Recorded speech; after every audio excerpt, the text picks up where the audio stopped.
Shalom saudara, Bapak Ibu dimanapun saudara berada. Senang kita kembali lagi mau belajar Bible. Kita ada di Bible Study Program. Mari kita siapkan hati kita. Kita mau puji sembah Tuhan kita. Let us enjoy His presence. Let us worship Him. Let us praise Him. Ya radabas kita bayar radabaya. Haleluya. Oh, haleluya. Oh, Tuhan yang baik, Allah yang perkasa.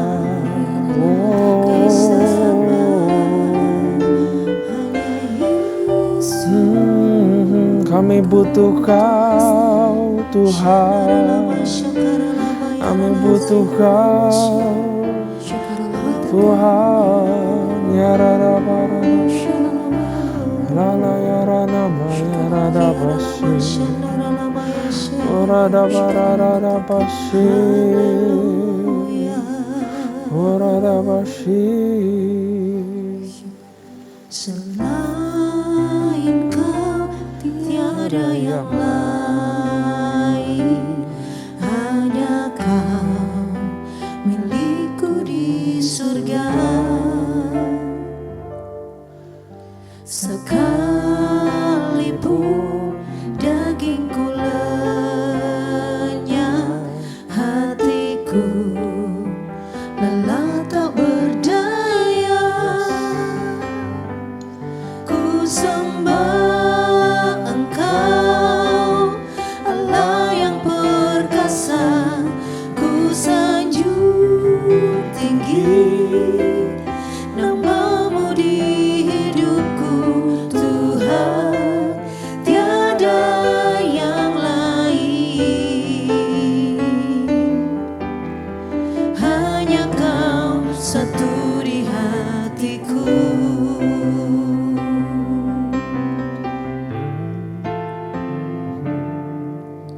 Selain Kau tiada yang lain, hanya Kau milikku di surga.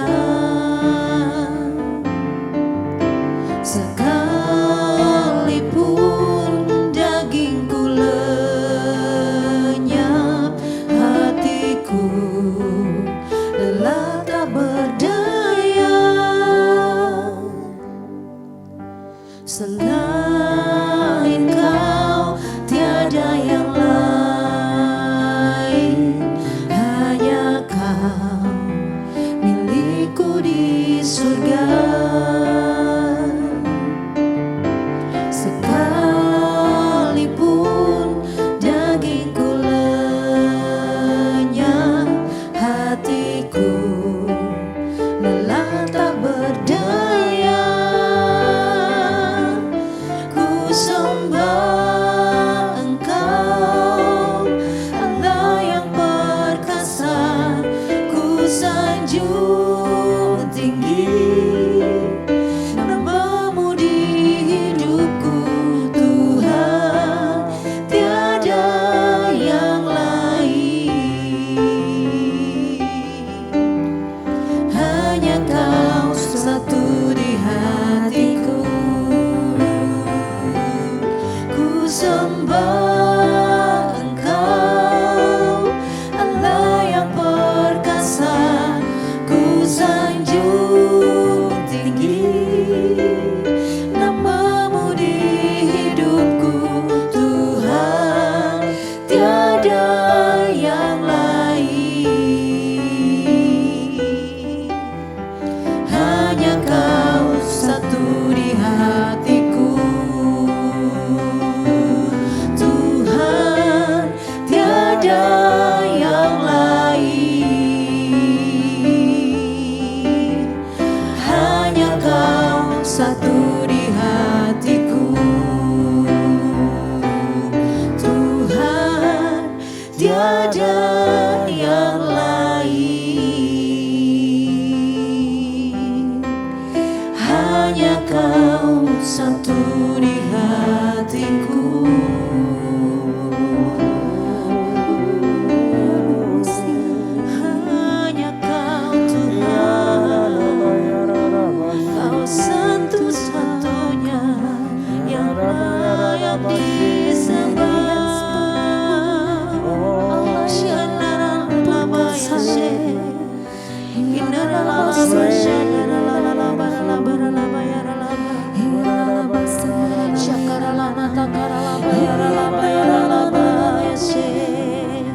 Kami sembah Engkau,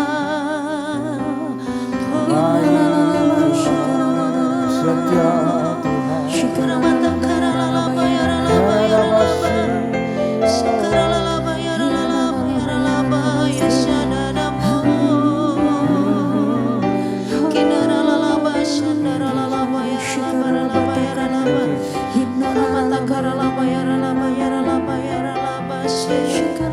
kami sembah Engkau Tuhan, kami mengangkat tangan.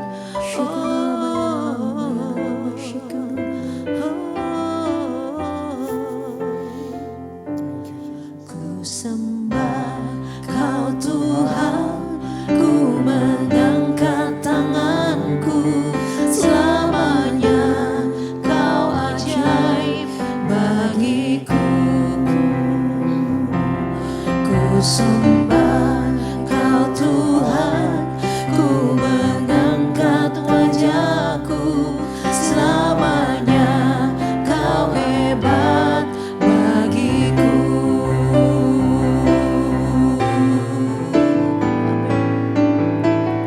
Ku sembah Kau Tuhan, ku mengangkat tanganku, selamanya Kau ajaib bagiku. Ku sembah Kau Tuhan, ku mengangkat wajahku, selamanya Kau hebat bagiku.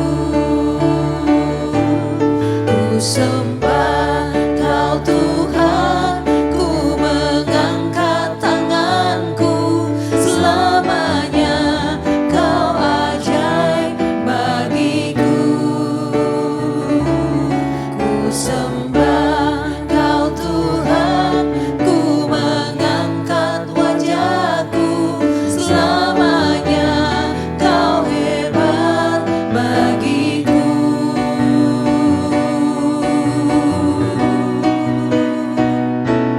Ku sembah Kau Tuhan, ku mengangkat tanganku, selamanya Kau ajaib bagiku. Ku sembah Kau Tuhan, ku mengangkat wajahku, selamanya Kau hebat bagiku. Selamanya Kau hebat bagiku. Selamanya Kau hebat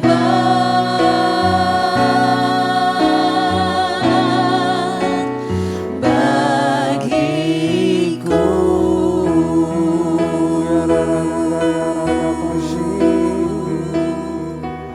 We thank you, Lord.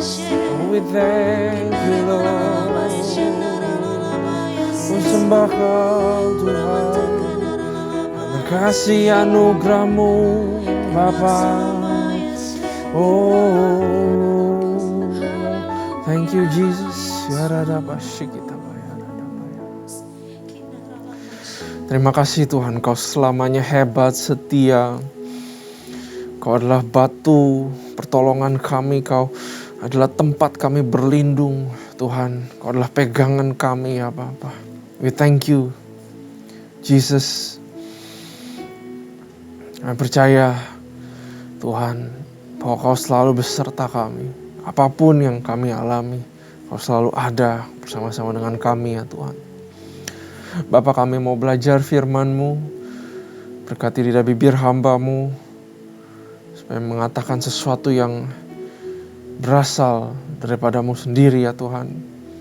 Berkati kami semua yang mendengar, supaya ini menjadi sesuatu yang baik, jadi sebuah benih yang tertabur dalam kehidupan kami, sehingga bisa berbuah dan kami mengalami perubahan, ya Bapa. Terima kasih Tuhan, kami belajar. Berkati kami ya Roh Kudus. Dalam nama Yesus kami berdoa, haleluya, amin. Salam damai, sejahtera, dan juga sukacita, saudara, buat kita semua. Nah, mari kita persiapkan Alkitab.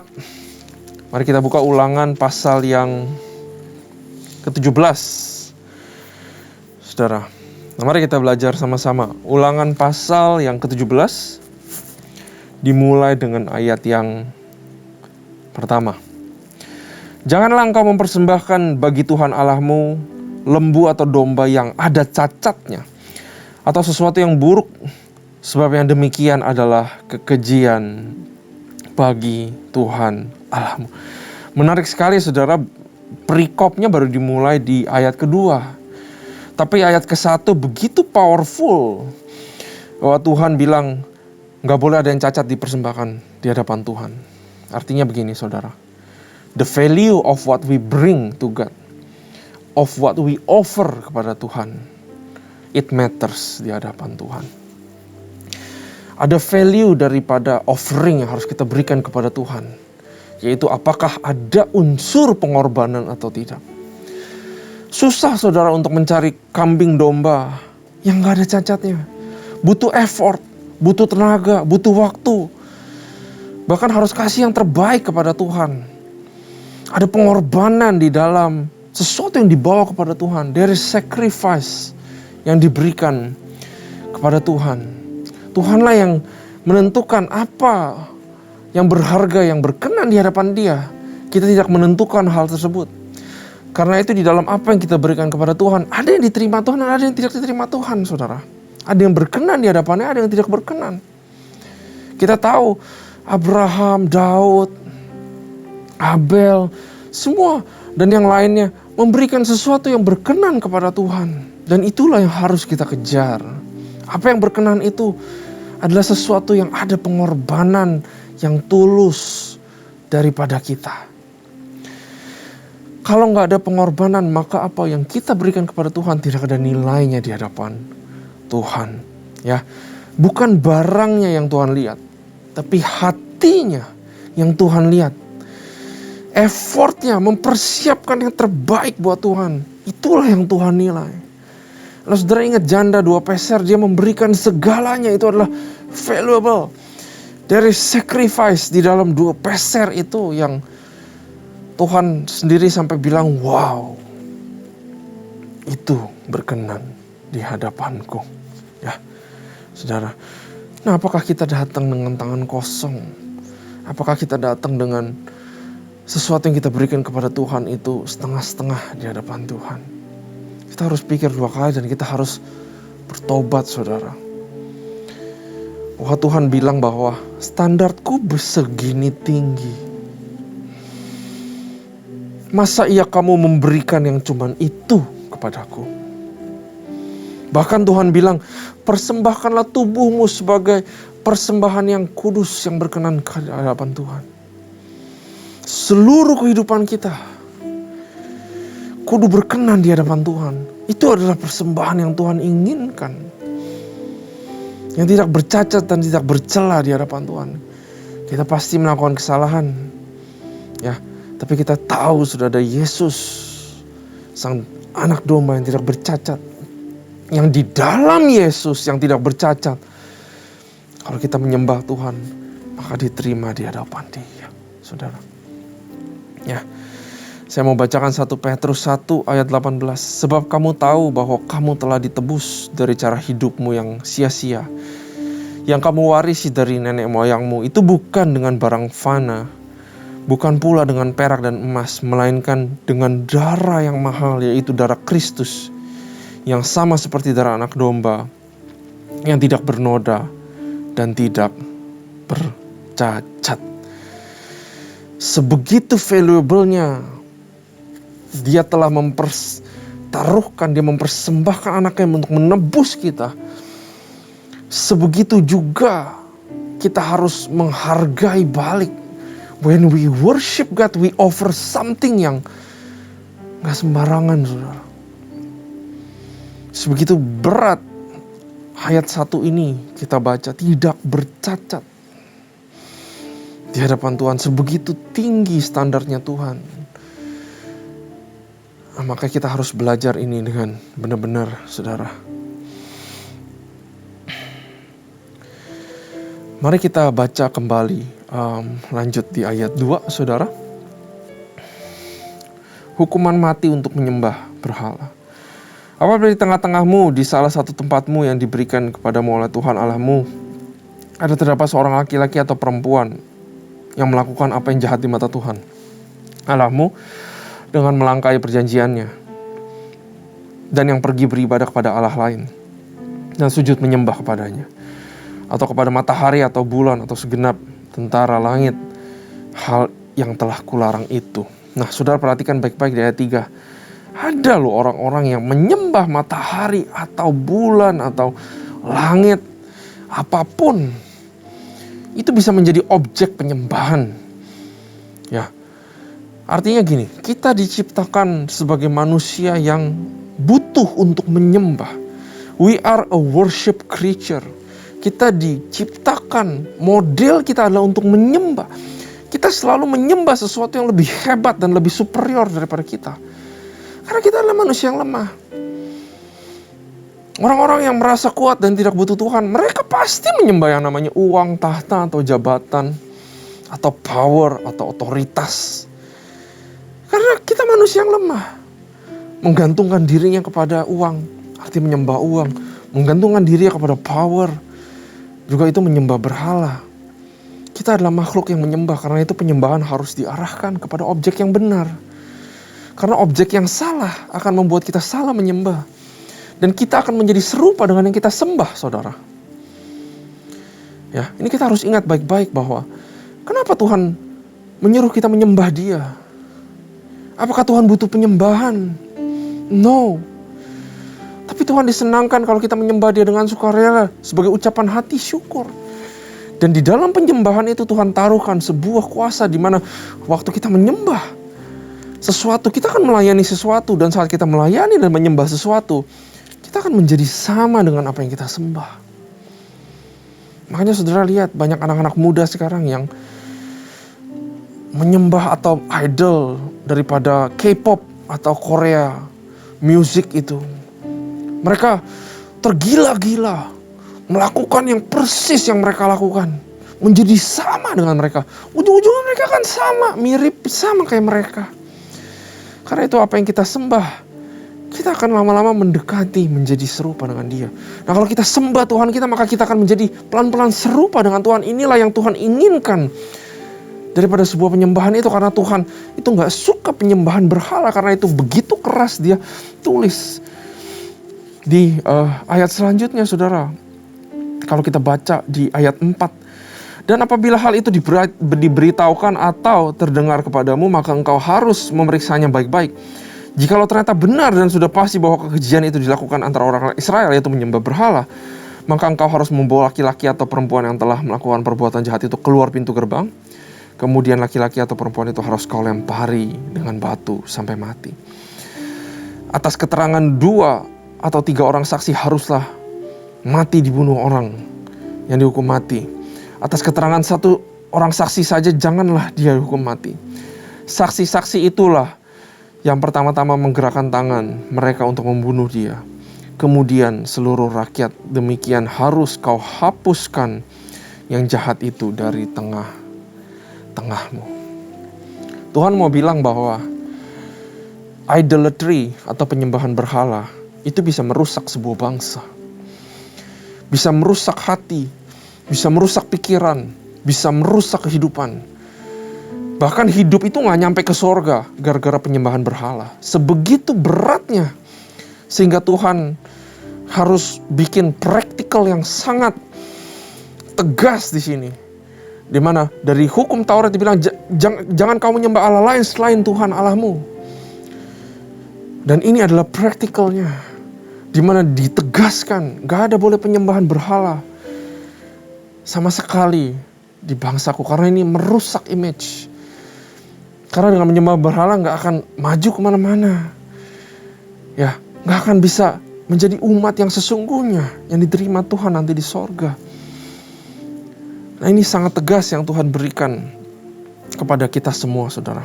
Nah, mari kita lanjut ayat 8. Pengadilan tertinggi apabila suatu perkara terlalu sukar bagimu untuk diputuskan, misalkan bunuh-membunuh, tuntut-menuntut, atau luka-melukai, perkara pendakwaan di dalam tempatmu, maka haruslah engkau pergi menghadap ke tempat yang akan dipilih Tuhan Allahmu. Haruslah engkau pergi kepada imam-imam orang Lewi dan kepada hakim yang ada pada waktu itu dan meminta putusan. Mereka akan memberitahukan kepadamu keputusan hakim, dan engkau harus berbuat menurut keputusan yang diberitahukan mereka kepadamu dari tempat yang akan dipilih Tuhan. Engkau harus melakukan yang setia, segala yang ditunjukkan mereka kepadamu, menurut petunjuk yang diberikan mereka kepadamu, dan menurut keputusan yang dikatakan mereka kepadamu haruslah engkau berbuat. Janganlah engkau menyimpang ke kanan atau ke kiri dari keputusan yang diberitahukan mereka kepadamu.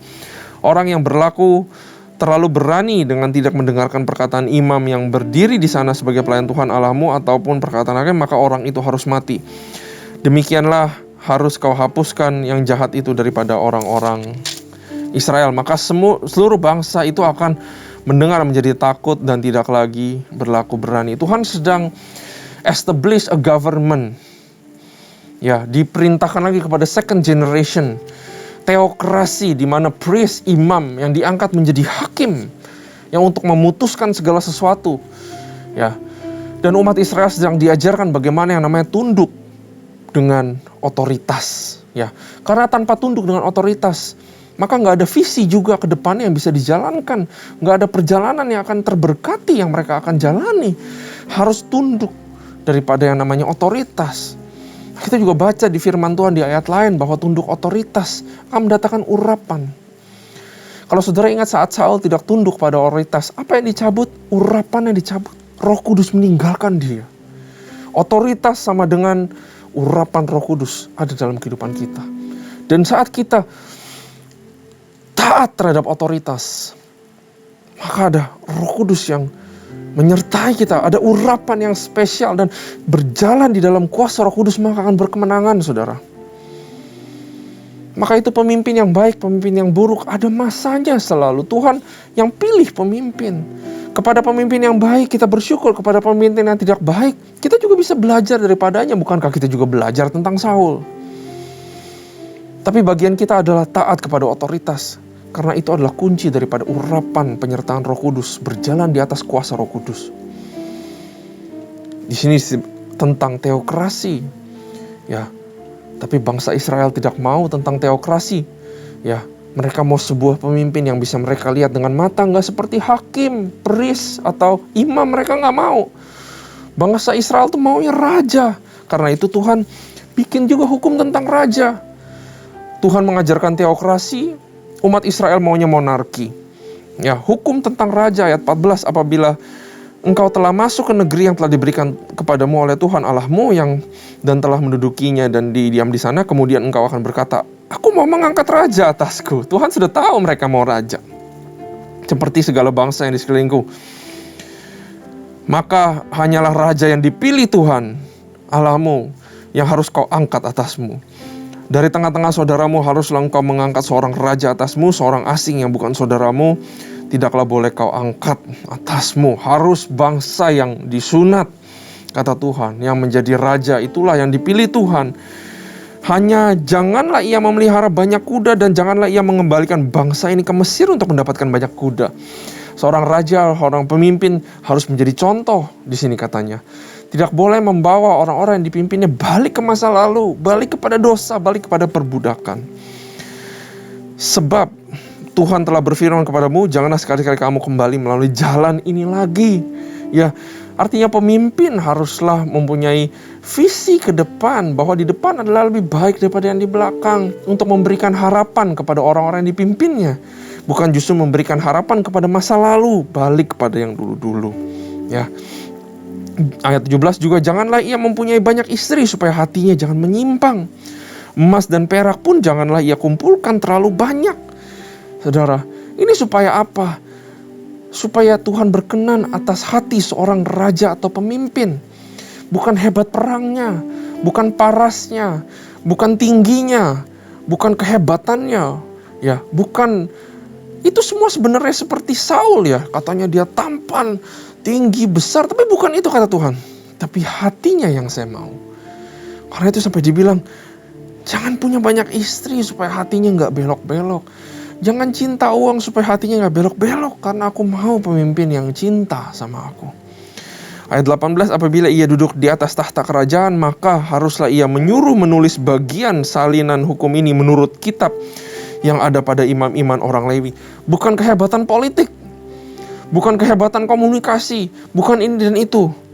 Tapi ayat 19, itulah yang harus ada di sampingnya dan harus ia membacanya seumur hidup untuk belajar takut akan Tuhan Allahnya, dengan berpegang pada segala isi hukum, ketetapan ini untuk dilakukannya.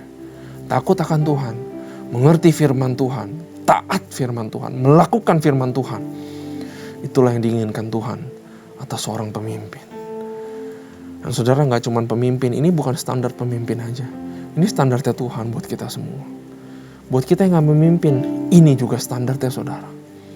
Cinta Tuhan, takut akan Tuhan, mengerti firman Tuhan, melakukan firman Tuhan. Hatinya gak belok ke kanan ke kiri, hatinya lurus di hadapan Tuhan. Ya, dan yang terakhir saudara, ayat 20, supaya jangan ia tinggi hati terhadap saudara-saudaranya. It's talking about relationship. Supaya jangan ia menyimpang dari perintah itu ke kiri ke kanan, agar lama ia memerintah ia dan anak-anaknya di tengah-tengah orang Israel. Supaya jangan tinggi hati, supaya menghargai persahabatan, supaya mementingkan relationship, membina relationship dengan baik. Itu adalah yang diinginkan Tuhan terhadap pemimpin Raja Israel. Dan juga itu sekaligus menjadi pesan buat kita semua saudara. Ya, untuk kita jangan segera lari kepada dosa, kepada masa lalu, kepada Mesir, kepada perbudakan. Tapi Tuhan menghendaki kita mempunyai hati yang lurus di hadapan Tuhan. Ya, bukan hard skill atau kehebatan yang Tuhan lihat, tapi adalah yang Tuhan lihat hati. Ada apakah kita takut akan Tuhan? Apakah kita mengerti? Apakah kita belajar firman Tuhan? Kita sungguh-sungguh lakukan firman Tuhan? Apakah kita mencintai firman Tuhan? Dan apakah kita mempentingkan hubungan di atas segala sesuatu? Menjaga relationship yang sehat, mempunyai keintiman dengan Tuhan. Ini adalah pesan-pesan yang tersembunyi, yang wajib untuk seorang pemimpin, dan juga wajib untuk setiap anak Tuhan yang mengikuti Yesus. Amin saudara. Kita belajar banyak dari Ulangan 17. Mari kita sama-sama berdoa. Tuhan, kami bersyukur buat ajaran-Mu pada hari ini, bahwa Kau menghendaki persembahan yang valuable, dari sacrifice yang tidak bercacat di hadapan-Mu Tuhan. Ampuni kami Bapa kalau kami suka kadang-kadang sembarangan memberikan offering. Kami mau belajar berikan yang terbaik Tuhan, yaitu hati kami yang gak bengkok ke kiri ke kanan, yang lurus Tuhan, yang menghargai hubungan dengan sesama, mengasihi sesama, mengasihi Tuhan, mengasihi firman Tuhan, melakukan firman Tuhan. Biarlah itu yang menjadi our greatest offering kepada Engkau ya Tuhan. Terima kasih Bapa, terima kasih Tuhan. Kami selesai belajar. Berkati kami supaya di sesi-sesi pembelajaran selanjutnya kami juga bisa dapatkan sesuatu yang baik daripada-Mu. Terima kasih Tuhan, hanya di dalam nama Tuhan Yesus kami berdoa. Haleluya, amin. Tuhan Yesus memberkati.